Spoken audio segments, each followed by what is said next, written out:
ओम शांति। 26 अगस्त 2021 बाबा के महावाक्य।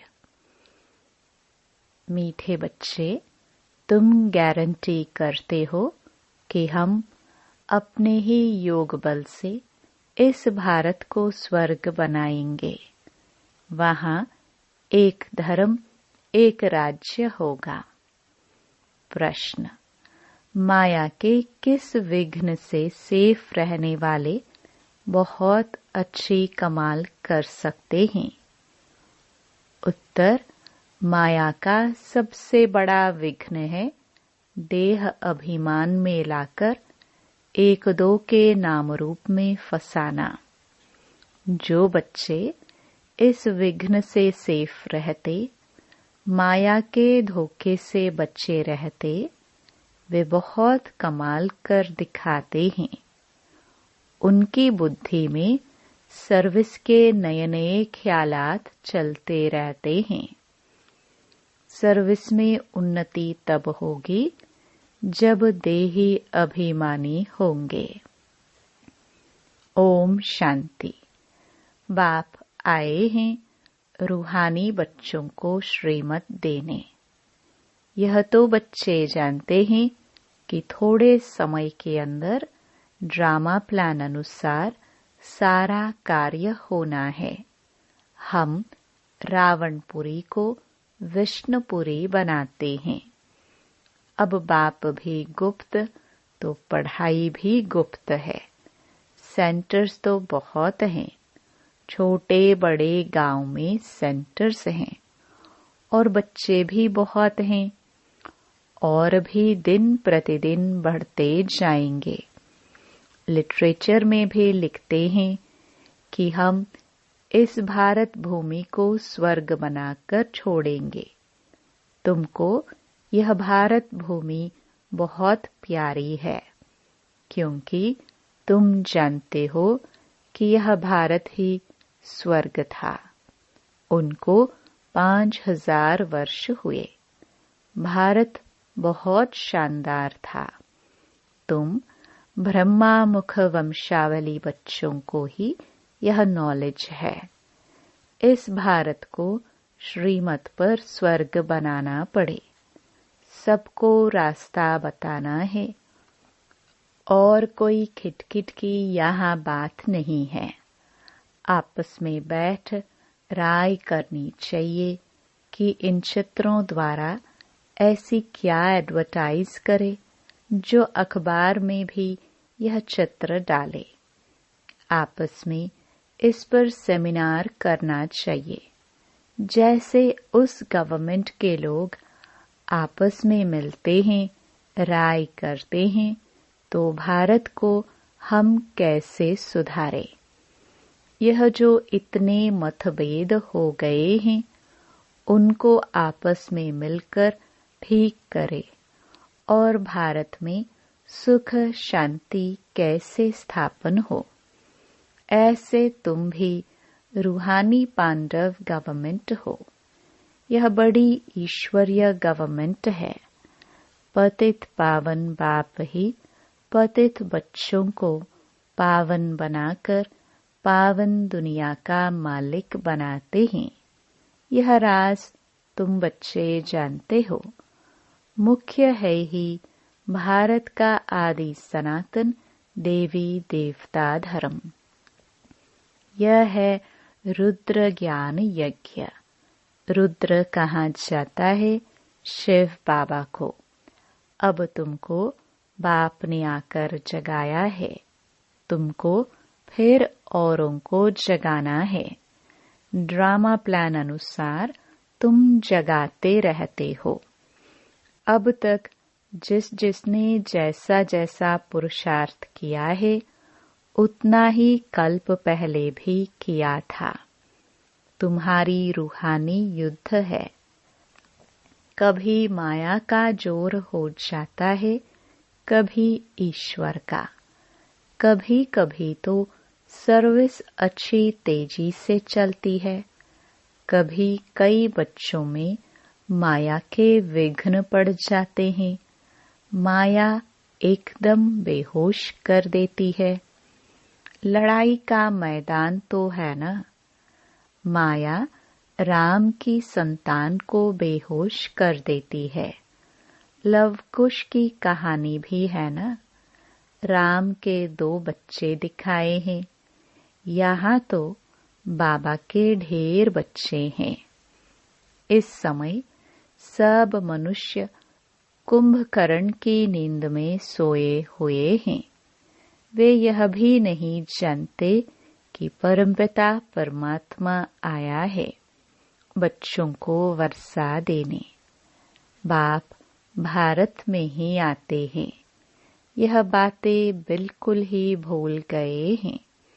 भारतवासी ही स्वर्ग के मालिक थे, इसमें कोई शक नहीं। परमपिता परमात्मा का जन्म भी यहाँ होता है।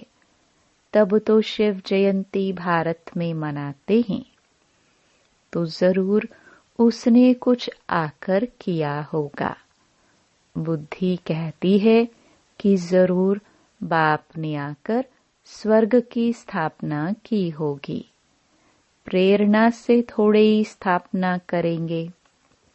यहाँ तो तुम बच्चों को राजयोग सिखाया जाता है, याद की यात्रा सिखाई जाती है। प्रेरणा में कोई आवाज नहीं होता। समझते हैं शंकर प्रेरणा से विनाश करता, परंतु इसमें प्रेरणा की बात नहीं है। तुम समझ गए हो कि ड्रामा में उन्हों का पाठ ही है मुसल बनाना। वे विनाश अर्थ निमित्त बने हुए हैं।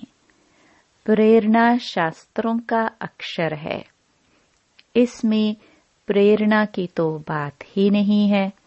ड्रामानुसार विनाश तो होना ही है।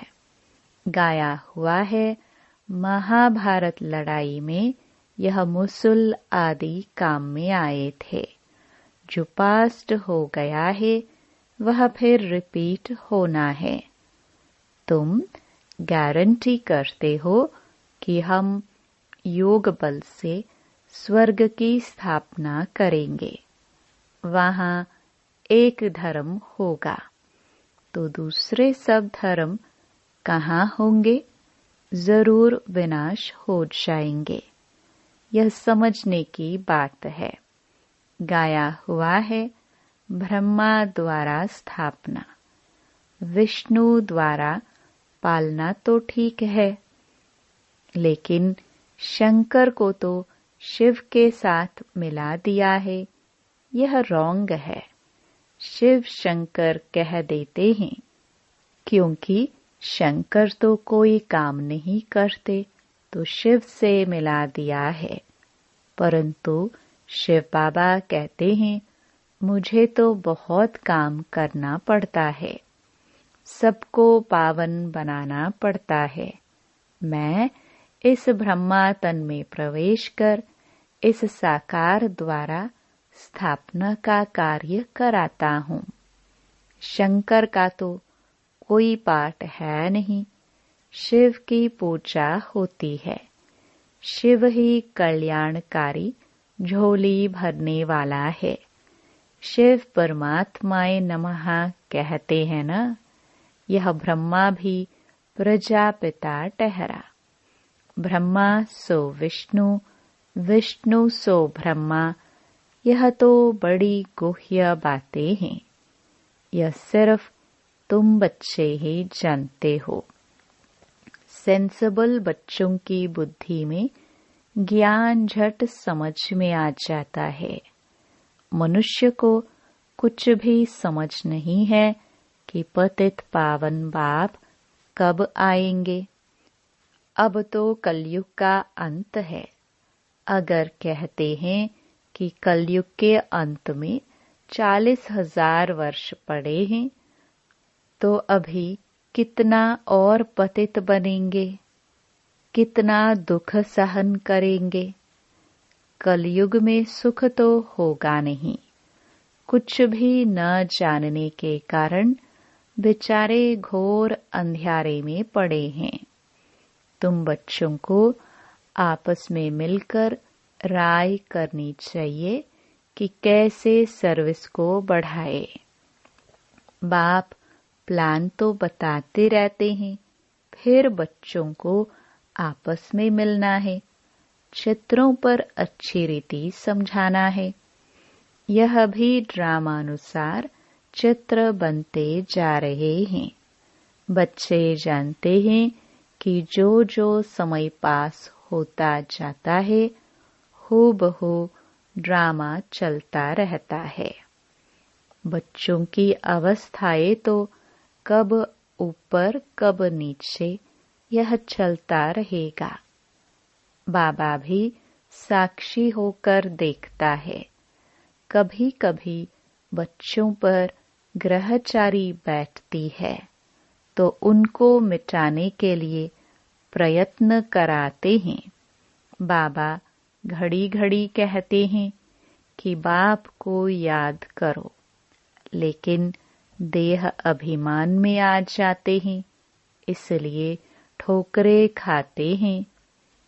इसमें देही अभिमानी बनना पड़े, परंतु बच्चों में देह अभिमान बहुत है। तुम देही अभिमानी बनो तो बाप की याद रहे, फिर सर्विस की उन्नति भी होती रहेगी। जिनको ऊंच पद पाना है वह सदैव सर्विस में लगे रहेंगे। तकदीर में अगर नहीं है तो तदबीर भी नहीं करेंगे। खुद कहते हैं कि बाबा हमको धारणा नहीं होती है, बुद्धि में नहीं बैठता। धारणा अगर नहीं होती तो खुशी भी नहीं रहती है। जिनको धारणा होती है तो खुशी भी रहती है। समझते हैं कि शिव बाबा आया हुआ है। बाप कहते हैं, बच्चे तुम अच्छी रीति समझकर फिर औरों को भी समझाओ। कोई तो सर्विस में लग जाते हैं, पुरुषार्थ करते रहते हैं। तुम बच्चे जानते हो कि जो जो सेकंड बीतता है वह ड्रामा में नोंद है, फिर ऐसे ही रिपीट होता है।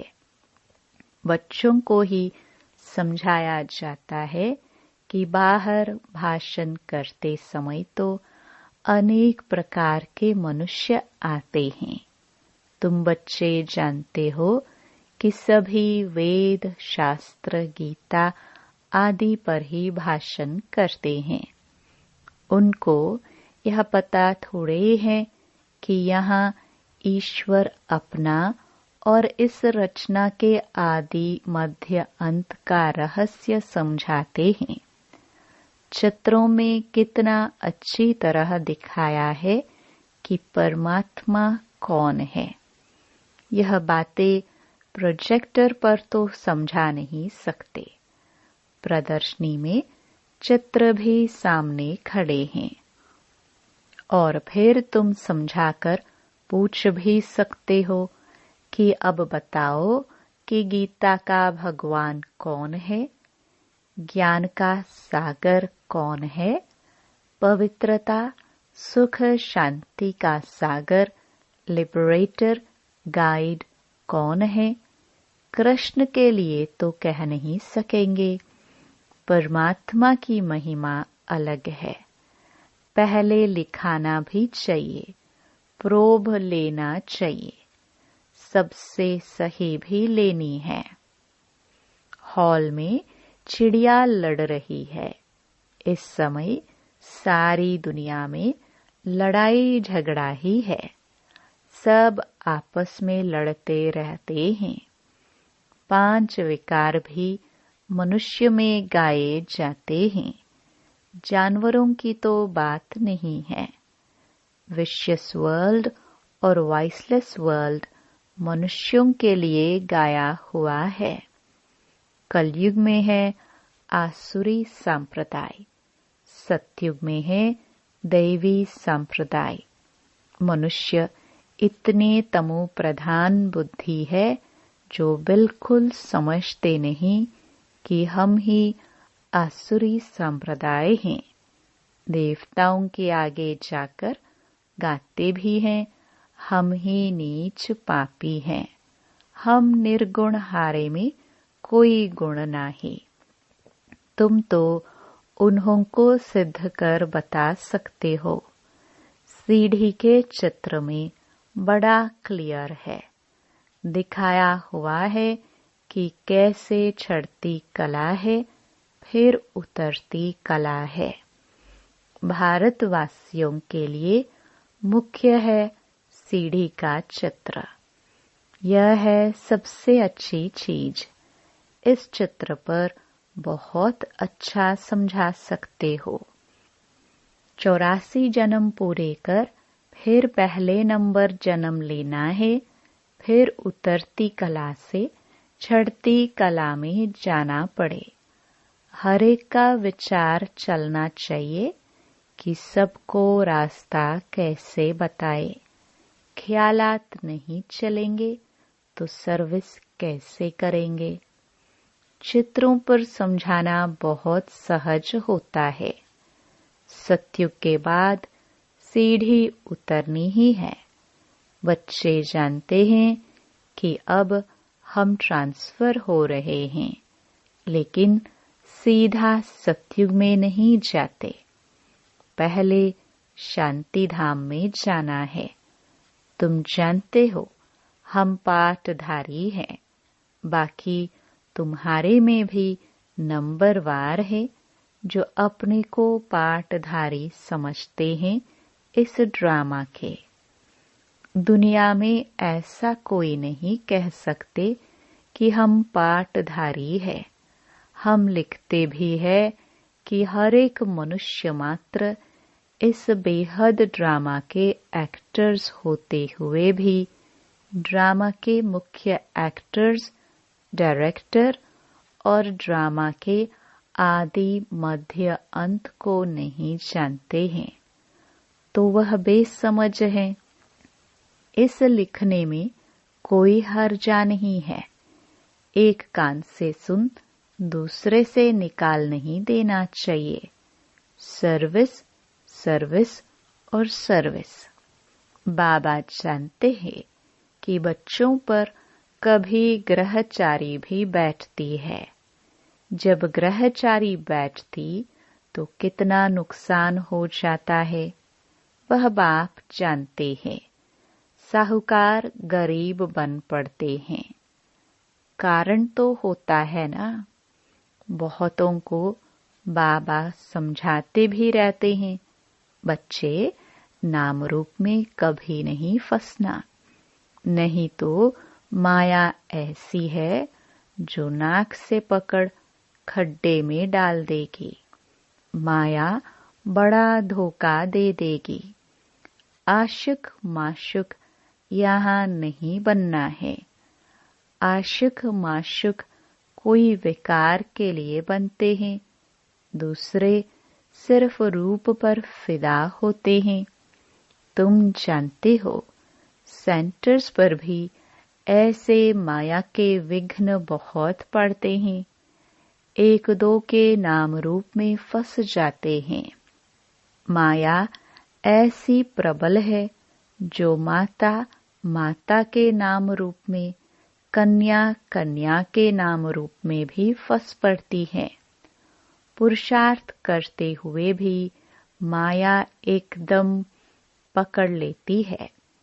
इसलिए बाबा सावधानी देते हैं कि बच्चे माया बहुत फंसाने की कोशिश करेगी, लेकिन तुमको फंसना नहीं है।